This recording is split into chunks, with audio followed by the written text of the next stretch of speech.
Hello there. Welcome to Bottles to Consider.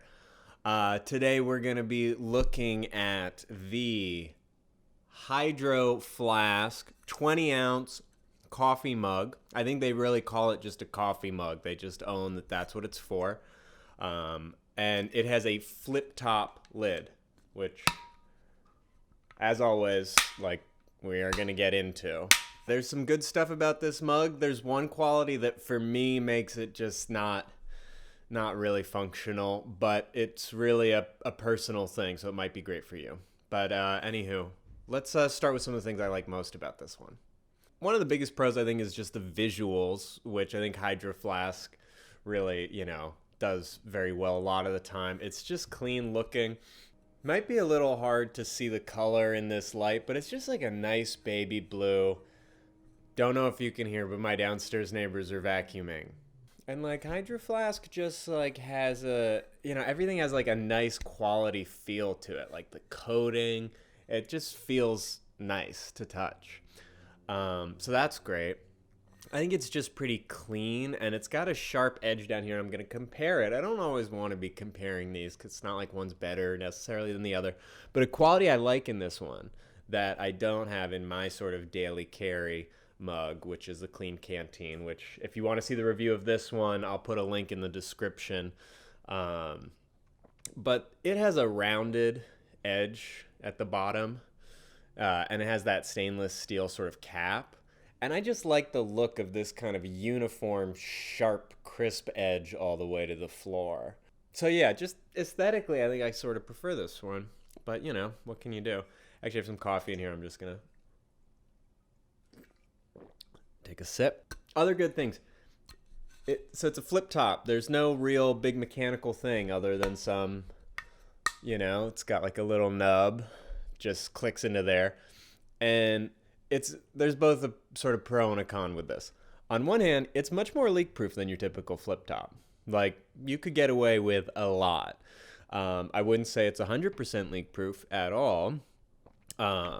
And, if for some reason in your bag something did flip that, you'd be in trouble. But most of the time, I think you could feel pretty confident commuting with this, in a side pocket or something. And we'll get back into this because I do think there's a drawback or two to this flip top.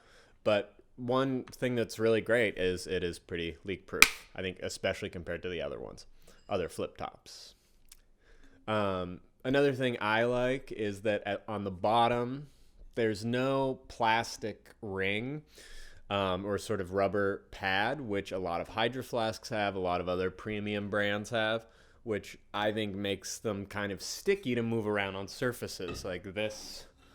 I can slide it. If this was, point A to point B on my desk, I could do that, and it's not tripping up. And I like that. Now, some spots where I've been having trouble with this. This also, I'll say, is a 20-ounce version, which is a little bigger than I think I ever need for hot liquids. But I like that I could make a ton of coffee, almost like coffee for two if I wanted, or a ton of tea for an afternoon or something. But forget where I was going with that.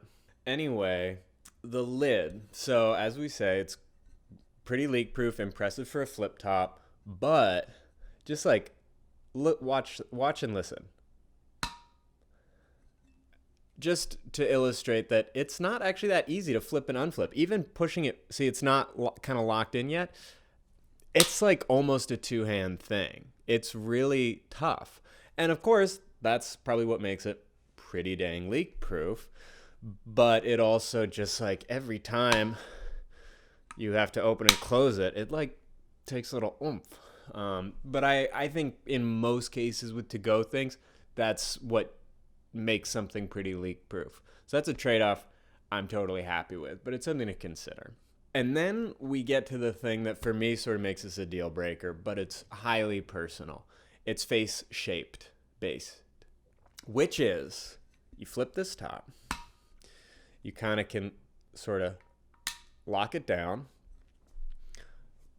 but this little nub right here, that's the thing that goes into the sippy hole.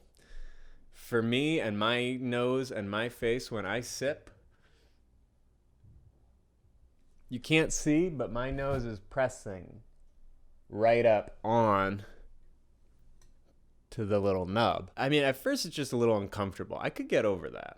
But you get a little coffee on there. I feel like a lot of you, if you're watching this channel, you've probably experienced and noted something like this before, like a little coffee drop on the nose. And then you go to the bathroom and you're like, oh, what happened to my nose? And you look closer and there's just like a little dried ring of coffee. And I just think for me, that is like, there's so many bottles in the world. I can find one where that doesn't happen. And that I think might be a deal breaker for me. Now, I've talked with other folks who say based on their face shape, like the protrusion of their nose, and then also how much they sort of cock their head back to guzzle, they're not making contact with that part of the lid. And so it's not a problem. So, I mean, I think it's something you're really just going to have to try for yourself. But I would say if you've ever had this problem before, I feel like there's a sort of high likelihood you might have it again with this.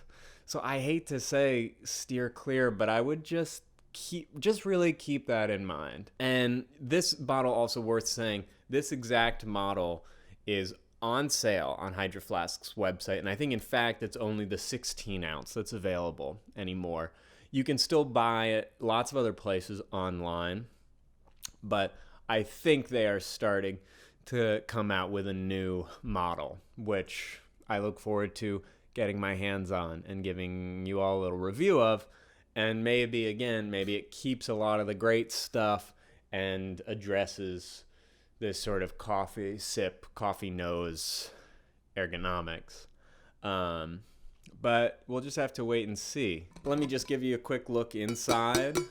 So, it's got this threading, and there was some coffee in here just earlier today. Stainless steel, pretty much what you see is what you get. One other thing I forgot to mention that needs to be kept in mind. Inside the cap, so this is the outside of the cap. On the inside, you can kind of see around this outer edge, there is a rubber gasket, like a sort of transparent little rubber ring. It is removable. That also means it is losable. And if you don't have that, or you have removed it and put it back in incorrectly, I've just been told by users, leak city. So that's just something to keep in mind if you own this.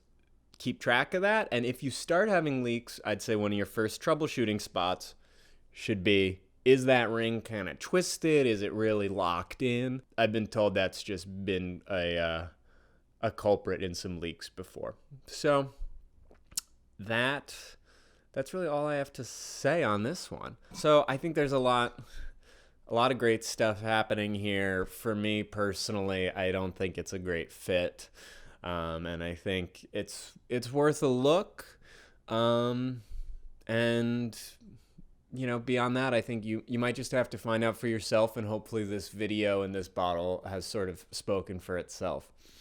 Anywho, if you like this video, please, hit the like button and subscribe to the channel. More are going to be coming out every week. If you have any thoughts, any bottles you want reviewed, any questions you have, anything, just, comment away. I read the comments, and I'm going to try and, answer anything anyone has to say. And I look forward to hearing your thoughts. So until next time, thanks.